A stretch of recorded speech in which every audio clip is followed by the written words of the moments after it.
Assalamualaikum warahmatullahi wabarakatuh. Innal hamdalillah nahmaduhu wa nasta'inuhu wa nastaghfiruh wa na'udzu billahi min syururi anfusina wa sayyiati a'malina. May yahdihillahu fala mudilla lahu wa may yudlilhu fala hadiyalah. Asyhadu an la ilaha illallah wahdahu la syarikalah wa asyhadu anna Muhammadan abduhu wa rasuluh alladzi la nabiyya wa la rasula ba'dah. Hadirin ikhwatu iman jemaah kuliah subuh yang mudah-mudahan senantiasa mendapatkan ridho dan ampunan Allah Subhanahu wa taala. Kajian tafsir di Majlis Tafsir Iliyin pada kesempatan subuh kali ini mengkaji surat Al-Baqarah ayat 213 halaman 33. Halaman 33 Al-Baqarah ayat 213. Kita bahas tadinya separuh saja karena ayatnya cukup panjang. Ka mantabi alif nan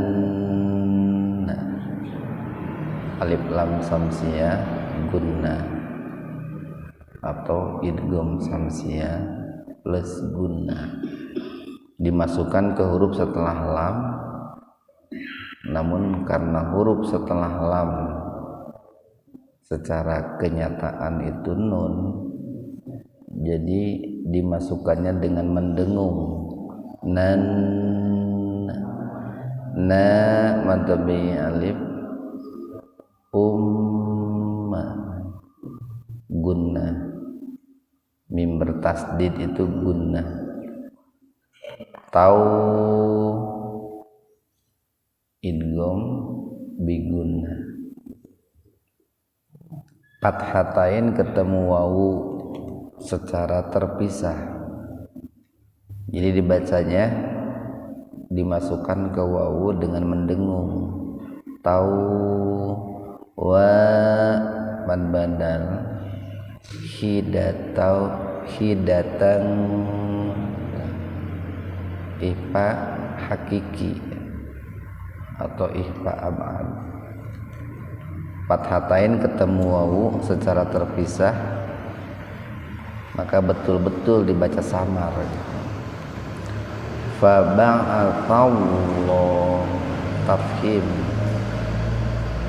lafzul jalalah didahului oleh fathah, jadi dibacanya tebal.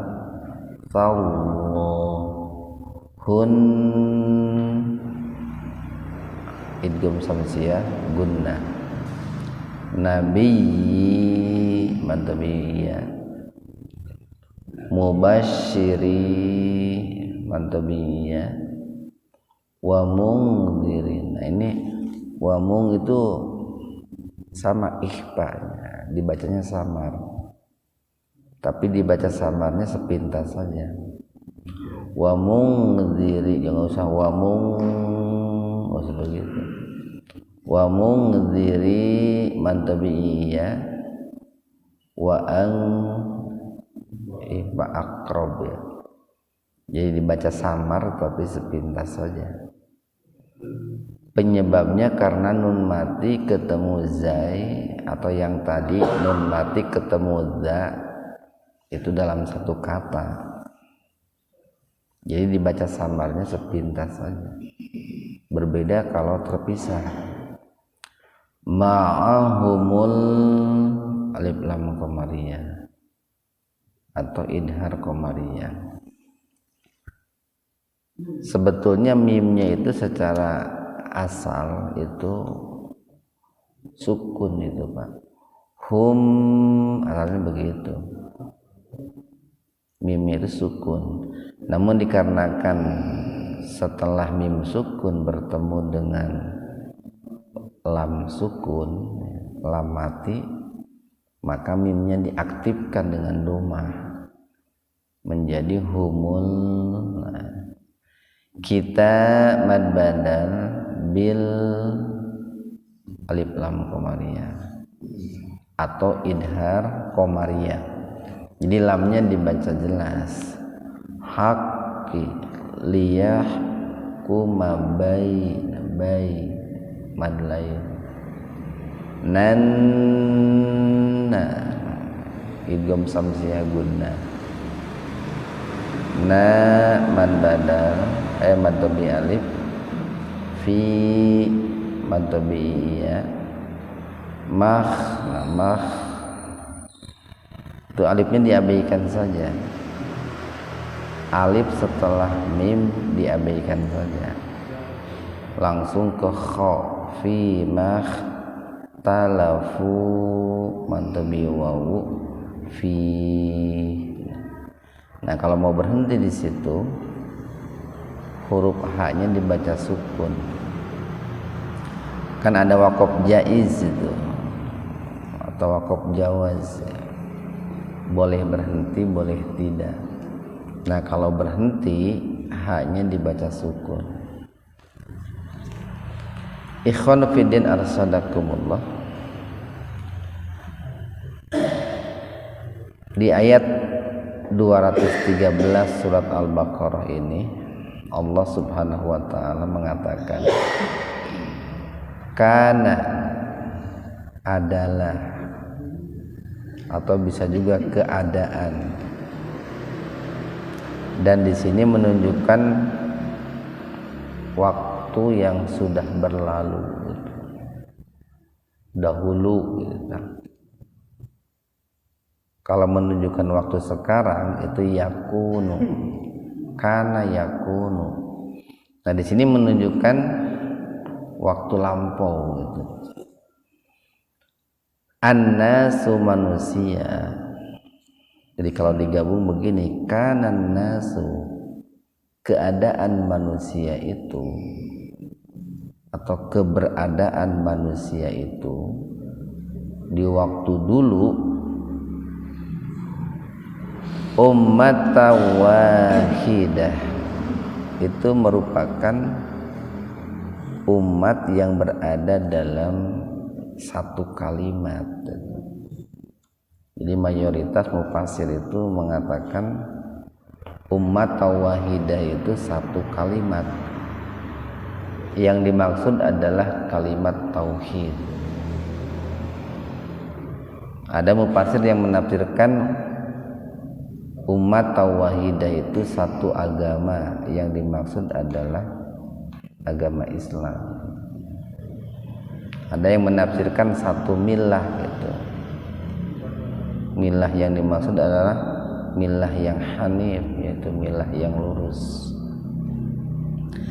Jadi adalah manusia dahulu itu merupakan manusia-manusia yang berada dalam satu kalimat tauhid, satu agama, yaitu dinul Islam, satu keyakinan, ya, satu ideologi. Nah, ini kalau kita baca dalam penafsiran para mufassir, mereka mengatakan bahwa selama 10 abad, ya, berarti kurang lebih 1000 tahun, ya, selama 10 abad.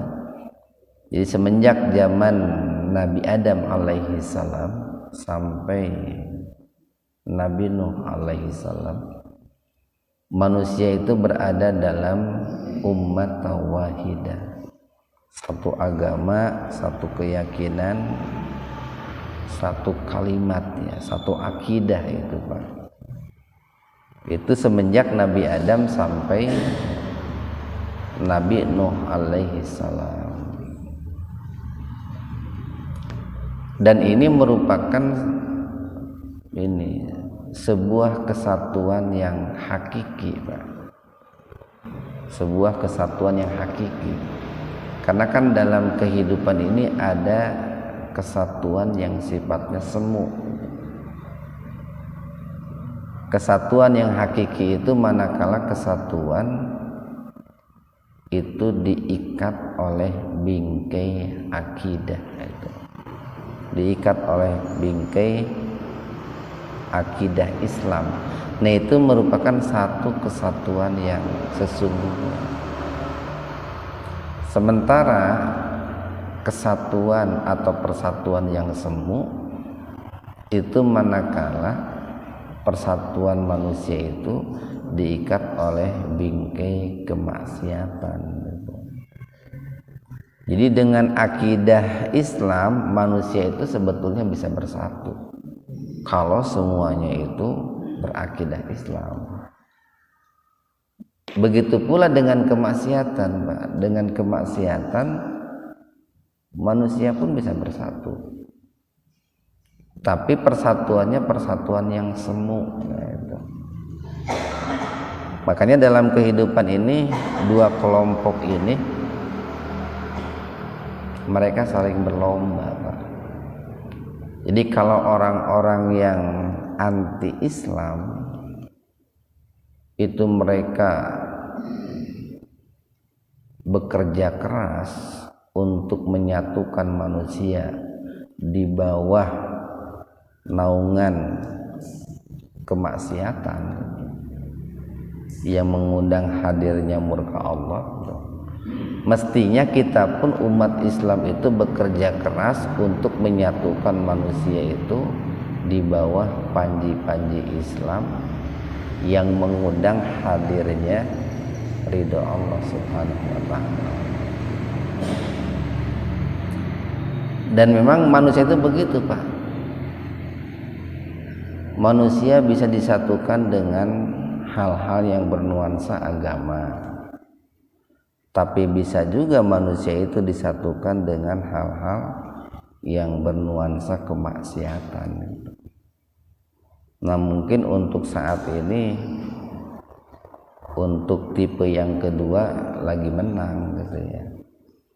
Jadi lebih mudah hari ini manusia disatukan di bawah ini, di bawah bingkai kemaksiatan dibanding dengan disatukan di bawah bingkai ketaatan. Ya, soket tingali ayeuna ketika ada momen-momen yang sifatnya ruhani ya bersatu sih, cuman yang bersatu itu sedikit gitu. Kuantitasnya sedikit, berbeda dengan momen-momen yang ya sifatnya permainan, sifatnya hiburan, sifatnya kemaksiatan, itu kan jumlahnya banyak. Nah, sebetulnya yang hakiki itu adalah persatuan yang pertama yang diikat oleh bingkai akidah sebetulnya.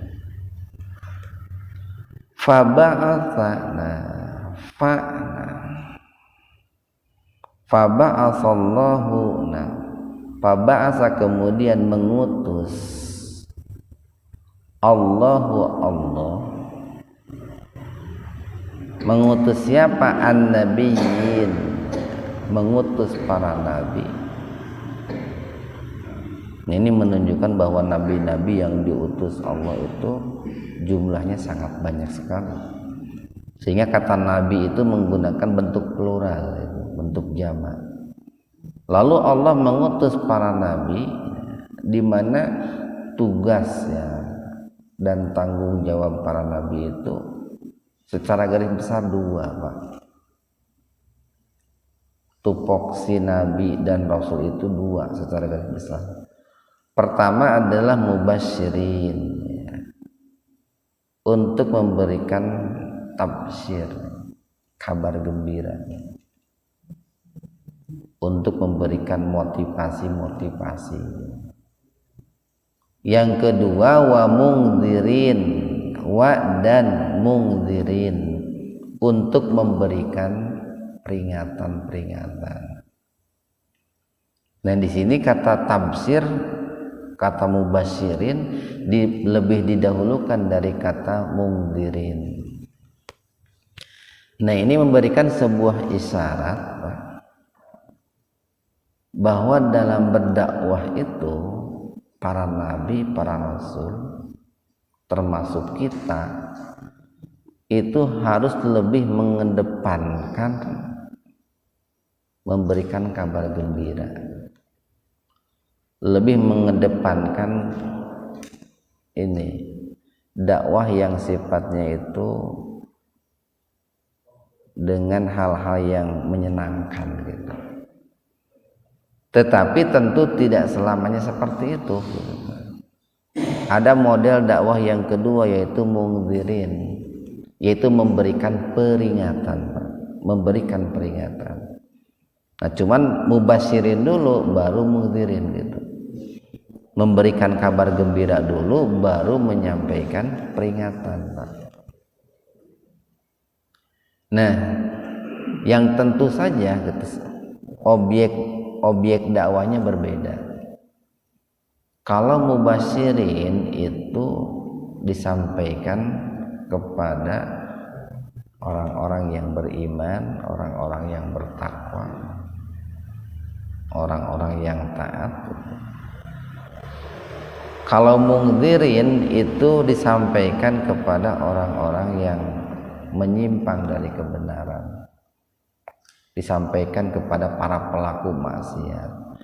Nah, ini dua-duanya penting gitu. Dua-duanya penting. Menyampaikan tafsir penting, menyampaikan takzir juga penting. Cuman disarankan didahulukan menyampaikan tafsir dulu, baru takzir. Nah, seperti halnya begini, Pak. Kalau kita melihat asma dan sifat Allah, itu kan lebih banyak asma dan sifat Allah itu yang sifatnya itu rahmat, yang bernuansa kasih sayang, ketimbang sifat nama dan sifat Allah yang sifatnya ini malik, ya, keadilan. Jadi kalau kita lihat asma dan sifat Allah, Allah itu baru menampakkan kemahakuasaannya, menampakkan kekuatannya itu manakala ada penyebabnya, manakala ada pemicunya. Kalau orang itu berbuat maksiat, baru Allah menampakkan kemahakuasaannya, kemahaperkasaannya gitu, kegagahannya gitu. Tapi kalau orang itu taat, Allah menampakkan Rahman Rahimnya. Nah, kita pun harus begitu dalam hidup, Pak. Ketika keluarga kita itu, masyarakat kita itu, atau katakanlah sahabat-sahabat kita itu orang-orang yang taat, maka kita pun harus menampilkan diri di hadapan mereka, baik ucapan ataupun tindakan itu yang sifatnya kabar gembira, menampakkan kelembutan gitu, Pak. Baru menampakkan ketegasan itu manakala mereka melakukan penyimpangan-penyimpangan. Kita lanjutkan, wa anzala, dan Allah menurunkan. Jadi bukan hanya mengutus, Pak, bukan hanya ba'atsa, tapi Allah itu anzala. Allah mengutus para nabi dan rasul sekaligus membekali ma'ahum bersama mereka apa Alkitab, kitab suci itu. Yang tempo hari pernah saya katakan, kalau mengutip sebuah hadis ya, riwayat Al-Imam Hakim dan Imam Tirmidzi, Rasul mengatakan bahwa kitab suci yang Allah turunkan melalui para nabi, para rasul kepada manusia itu kan jumlahnya sampai 104 kitab suci. walaupun yang banyak diketahui oleh kita dan banyak diberitakan dalam Al-Quran itu 4 kitab suci. Jadi Allah mengutus para nabi dan rasul sekaligus membekali mereka itu dengan kitab suci bil haqqi, dengan benar. Nah, kalau dikatakan bil haq itu tidak ada celah sedikit pun kebatilan di dalamnya. Tidak ada sedikit pun menyisakan kebatilan kalau disebut dengan hak. Jadi dari mulai niat, niatnya hak, prosesnya hak, orientasinya juga hak, dampaknya juga hak. Itu yang disebut dengan al-haq. Tidak bisa sesuatu dikatakan hak kalau di dalamnya masih menyisakan kebatilan.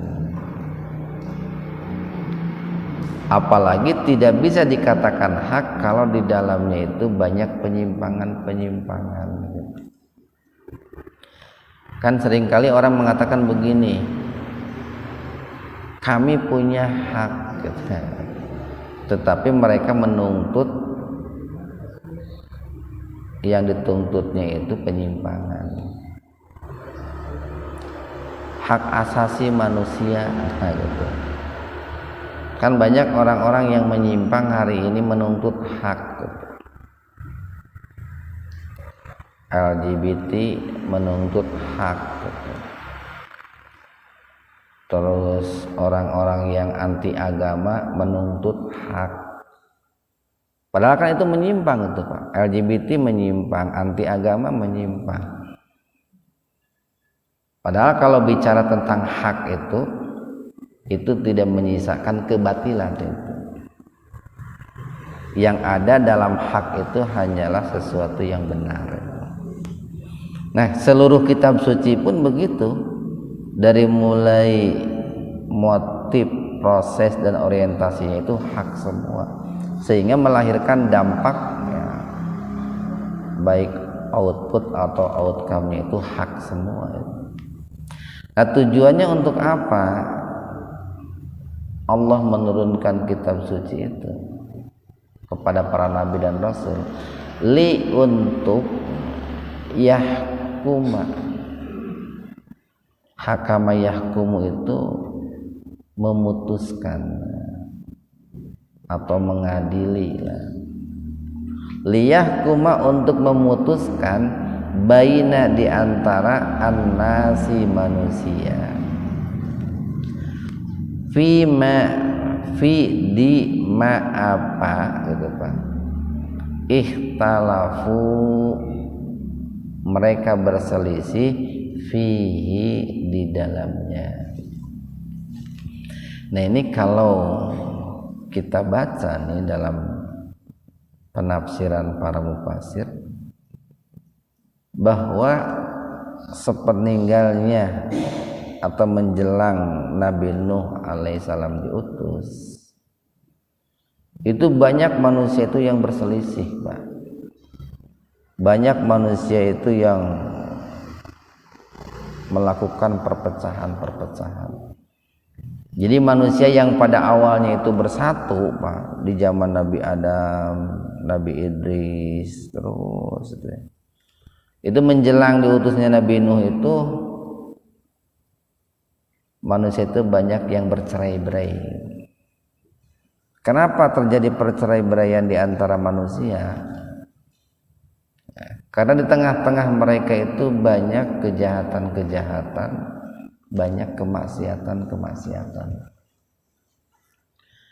Dan pemicunya terjadinya manusia itu bercerai-berai itu ambisi terhadap duniawi, Pak. Kalau manusia sudah ambisius dengan duniawi, maka itu sudah diambang perceraian, sudah diambang ini bercerai-berai. Kan tara aya Pak orang yang berlomba-lomba dalam ketaatan kepada Allah para saya. Kalau betul-betul dia berlomba dalam melakukan ketaatan kepada Allah.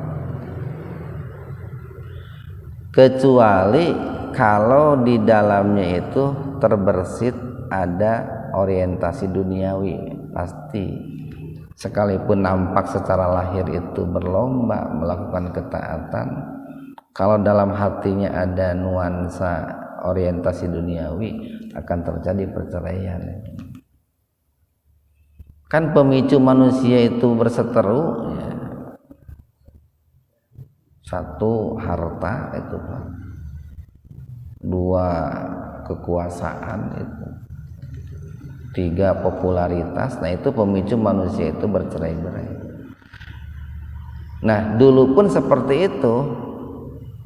Jadi semenjak dari mulai Nabi Adam, awal-awalnya itu manusia itu bersatu sekalipun ada gejala-gejala ya, untuk melakukan ini cerai-berai di antara manusia. Tetapi kan oleh Allah ketika manusia mau bercerai-berai itu pada saat itu langsung diutus Nabi, diutus Rasul. Nah, menjelang diutusnya Nabi Nuh, terlebih-lebih setelahnya diutus Nabi Nuh, itu di antara manusia itu terjadi Pak, terjadi perseteruan, terjadi permusuhan, sehingga terjadilah cerai-berai di antara manusia itu. Nah, sampai kepada tingkat yang sangat ini mengkhawatirkan lah, yang akut gitu Pak ya, permusuhannya itu. Nah maka pada saat seperti itu biasanya Allah itu mengutus para nabi, para rasul.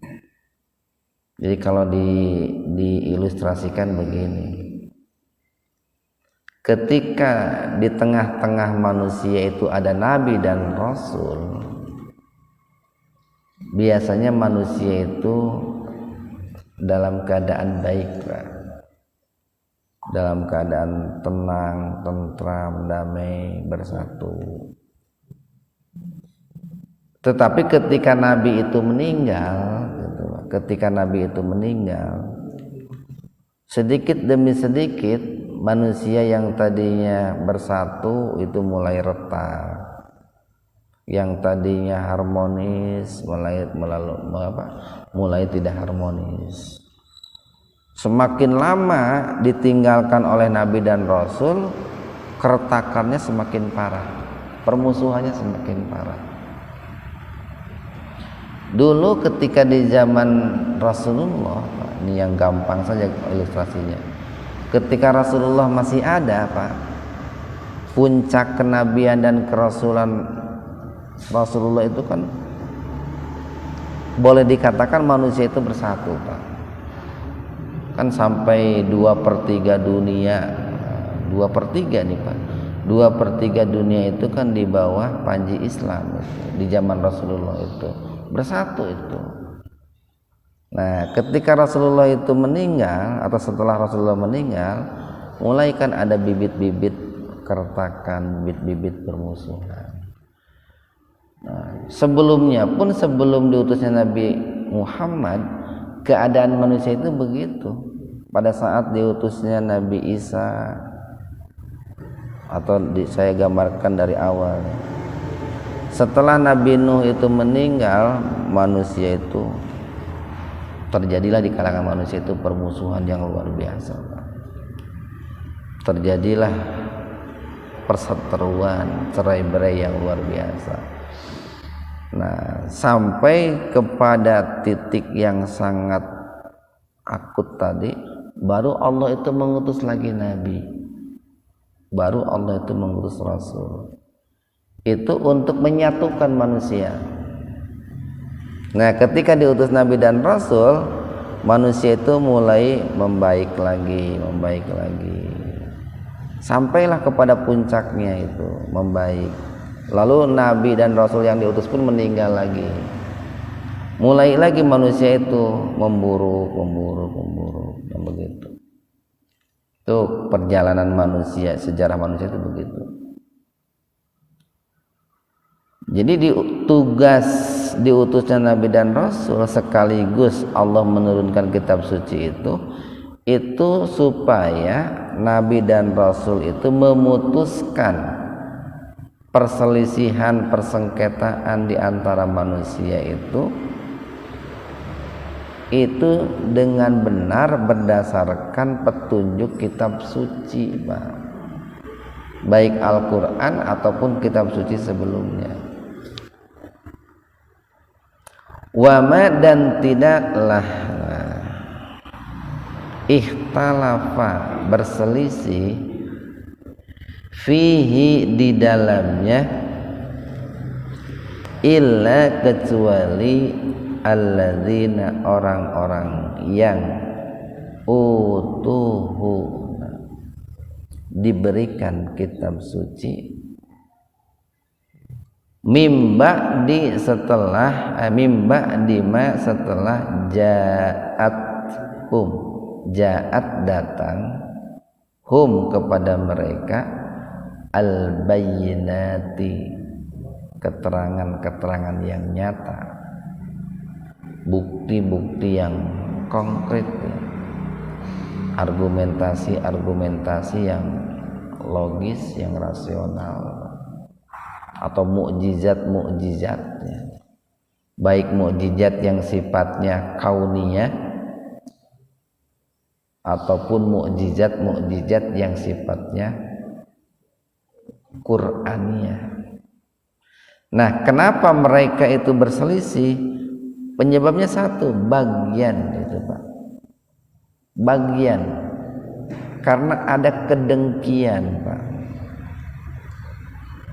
Ada sifat bago dalam jiwa mereka, sifat iri, sifat dengki, bainahum di antara mereka. Nah itu, Pak. Jadi Allah mengatakan begini, tidaklah manusia itu berselisih di dalamnya itu kecuali mereka orang-orang yang Allah berikan kitab suci. Allah turunkan kitab suci gitu, Pak ya, di tengah-tengah mereka, di kepada tokoh-tokoh mereka. Ini kalau baca dalam tafsirnya itu tokoh-tokoh Yahudi, tokoh-tokoh Nasrani. Allah berikan kitab suci. Artinya bahwa Nabi dan Rasul itu menyampaikan kan kepada kalangan intelek dulu, Pak, kepada kalangan pembesar dulu. Nah, tetapi mereka yang diberikan atau yang disampaikan kitab suci oleh para Nabi dan Rasul itu malah terjadi perseteruan, perselisihan. Kenapa? Karena bagian. Jadi sejarahnya itu dulu antara Yahudi dan Nasrani itu awalnya mereka itu bersatu, Pak. Awalnya Yahudi Nasrani itu bersatu. Kan mereka sama-sama satu keturunan, yaitu keturunan Israel, keturunan Nabi Yakub alaihi salam. Itu satu ayah, Yahudi Nasrani itu asalnya itu Nabi Yakub. Yang di Al-Quran dikatakan Nabi Yakub itu kan punya anak 12 gitu, Pak ya, punya anak 12. Nah kemudian pecah ya.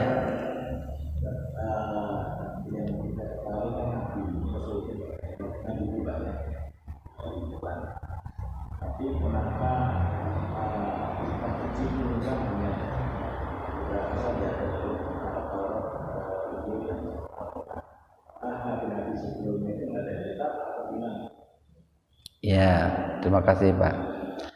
Sebetulnya kitab suci yang Allah turunkan kepada manusia itu jumlahnya banyak gitu. Cuman yang diketahui oleh kita gitu, Pak, yang diketahui oleh kita itu 4 gitu. Taurat, Taurat, Injil, Zabur, Al-Quran. Nah, dalam hadis itu kan dikatakan ada 104 sebetulnya kitab suci yang Allah turunkan kepada para nabi dan rasul itu. Nah, yang tentu saja kan kalau lihat dalam hadis juga, nabi yang diutus oleh Allah itu kan banyak. Nabi yang diutus oleh Allah itu mencapai 120.000 nabi. Walaupun yang kita ketahui atau yang wajib diketahui itu 25 nabi dan rasul. Rasul yang Allah utus pun kan sampai 314 rasul. Jadi 120 nabi, 120.000 nabi, 314 rasul.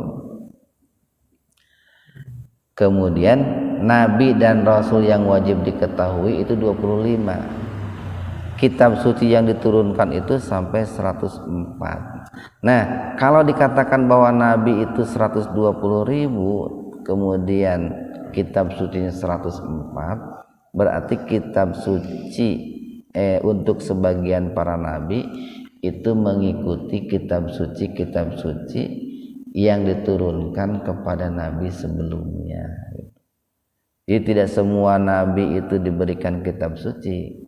Ada nabi yang kitab sucinya mengikuti nabi-nabi sebelumnya. Nah, begitu Pak, terima kasih. Nah, jadi penyebab kenapa orang-orang yang diberikan atau yang menerima ajaran kitab suci yang disampaikan para nabi dan rasul itu berselisih, itu karena mereka itu bagian. Jangan dipahami bahwa yang punya sifat bagian itu para nabi dan rasul, jangan. Katakanlah para pendeta, para rahib, para ulama, para kiai, gitu Pak. Itu kan mereka yang paling mengerti tentang kitab suci. Kemudian terjadi perselisihan di antara mereka. Kenapa? Bagian. Dulu antara pendeta Yahudi dengan rahib Nasrani berselisih. Kenapa mereka berselisih? Sebetulnya penyebabnya bagian itu. Kedengkian, Pak, kedengkian yang berlebih-lebihan. Orang Yahudi terlalu benci terhadap Nabi Isa alaihi salam. Orang-orang Nasrani terlalu mengkultuskan, terlalu mencintai Nabi Isa alaihi salam.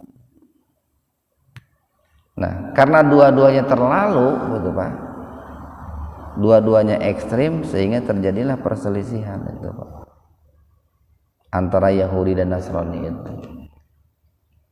Dan sebetulnya hari ini pun Pak, hari ini tidak mesti ya umat Islam itu, para ulama, para kiai itu tidak mesti gitu Pak, tidak mesti adanya perseteruan, tidak mesti adanya perselisihan ya. Jadi ketika ada beda pendapat, nah, itu mestinya diselesaikan dengan cara yang arif, dengan cara yang santun. Makanya kalau kita baca ini, ada satu bahasan namanya itu Al-Jadal fil Quran, itu debat menurut konsepsi Al-Quran. Itu kita bisa melihat Pak, Allah itu ketika berdebat, yang diperdebatkannya itu jelas persoalan-persoalan yang sifatnya prinsip, persoalan besar itu yang diperdebatkan oleh Allah itu. Kemudian yang kedua, lawan debat Allah pun jelas. Lawan debat Allah itu kan Fir'aun, gitu kan, Namrud, itu kan lawan debat Allah seperti itu. Abu Jahal, Abu Lahab. Enggak pernah Allah itu berdebat dengan Nabi Musa gitu. Enggak pernah Allah itu berdebat dengan Nabi Muhammad, dengan Nabi Isa. Kalaupun ada berdiskusi, Allah berdiskusi dengan Nabi Muhammad, dengan Nabi Musa, Nabi Isa. Nah sekarang kan debat antara Islam dengan Islam, debat NU, Muhammadiyah, Persis. Mestinya kan diskusi itu Pak, mestinya diskusi. Makanya kan ada yang mengatakan ulama itu berdiskusi gitu. Yang berdebat itu orang awam gitu, Pak. Yang berdebat itu orang awam, ulama itu berdiskusi. Sehingga nanti nih kalau debat itu Pak, kalau debat itu lawannya itu jelas itu. Lawannya itu. Nah, seringkali kita itu berdiskusi, temanya berdiskusi tetapi di dalamnya berdebat. Sehingga kata yang dipilih, intonasi nada suara yang dipakai itu tidak diperhatikan, sehingga melahirkan yang namanya permusuhan itu Pak. Itu fahadallahu fa maka hada memberikan hidayah siapa? Allah alladzina kepada orang-orang yang amanu beriman. Lima talafu, lima terhadap apa ikhtalafu yang mereka berselisih fihi di dalamnya minal haq dari kebenaran biidni dengan izin Allah. Nah kemudian Allah itu memberikan hidayah Pak, kepada orang-orang yang beriman tentang apa yang mereka perselisihkan di dalamnya. Jadi kalau kita lihat nih Pak nih, umpamanya nih di surat Al-Bayyinah Pak, dalam surat Al-Bayyinah, lam yakunil ladzina kafaru min ahlil kitab wal musyrikina munfakina hatta ta'tiyahumul bayyinah. Dahulu Pak, dahulu orang-orang ahlul kitab Yahudi Nasrani itu mereka bersatu, awalnya bersatu sampai datang kepada mereka itu al-bayyinah, baru mereka itu munfakin, baru mereka itu bercerai-berai. Sebelum datangnya al-bayyinah mereka itu tidak bercerai-berai. Nah yang tadi saya katakan itu Pak, seringkali manusia itu bersatu tetapi bersatunya itu di bawah kekufuran, bukan di bawah bingkai keimanan. Nah dulu juga Pak, dulu jadi kalau saya gambarkan begini, ketika manusia itu ada nabi dan rasul di tengah-tengah mereka itu bersatu, dan bersatunya itu bersatu yang hakiki di bawah naungan ridho Allah. Kemudian manusia itu bercerai. Yang iman pun semakin habis Pak, semakin habis. Kenapa yang iman semakin habis? Bisa jadi karena mereka tidak kuat menghadapi situasi, bisa jadi karena ancaman. Akhirnya yang iman itu habis Pak, yang iman habis. Nah ketika yang iman itu sudah habis, kemudian di dunia itu banyak manusia-manusia yang menyimpang atau mayoritas manusia menyimpang, itu nampak secara lahir manusia itu bersatu. Bersatunya itu dalam kemaksiatan, tetapi itu persatuan yang semu sebetulnya Pak. Jadi ketika manusia bersatu dalam kejahatan itu semu. Kenapa dikatakan semu? Karena sebetulnya kan Al-Quran mengatakan tahsabuhum jami'a wa qulubuhum syatta. Kalian mengira mereka itu bersatu, padahal hati mereka itu bercerai-berai.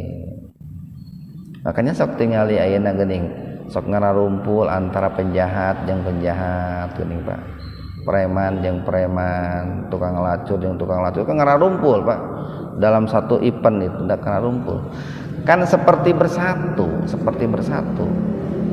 tapi sebetulnya hati mereka itu bercerai-berai. Nah itu yang tadi saya katakan bahwa persatuan mereka itu semu sebetulnya berbeda dengan persatuan yang diikat oleh bingkai akidah Islam yang sama itu Pak.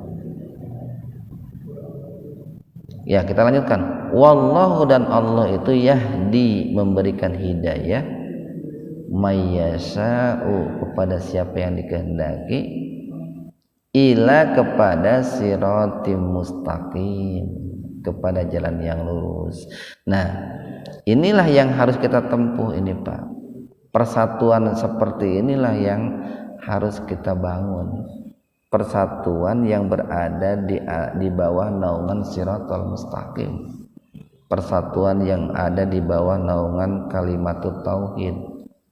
Sehingga ketika terjadi tolong menolongnya pun itu ta'awanu alal birri wat taqwa itu. Bertolong menolong dalam kebajikan dan ketakwaan, bukan ta'awanu alal ismi wal udwan, bukan tolong menolong dalam dosa dan permusuhan. Jadi orang-orang kafir, orang-orang ahli maksiat, mereka pun bersatu dan di dalamnya ada tolong menolong Pak, ada solidaritas, para pelaku maksiat, ada solidaritas para pelaku kejahatan. Nah, kalau mereka saja punya solidaritas, punya persatuan, mestinya kita orang-orang beriman itu lebih kuat solidaritasnya, lebih kuat persatuannya, karena kita itu jelas Pak, orientasinya jelas, yaitu untuk mendapatkan ridha Allah Subhanahu wa taala. Sekian, mudah-mudahan ada hikmah dan manfaatnya untuk kita semua. Wabillahi taufiq wal hidayah. Assalamualaikum warahmatullahi wabarakatuh.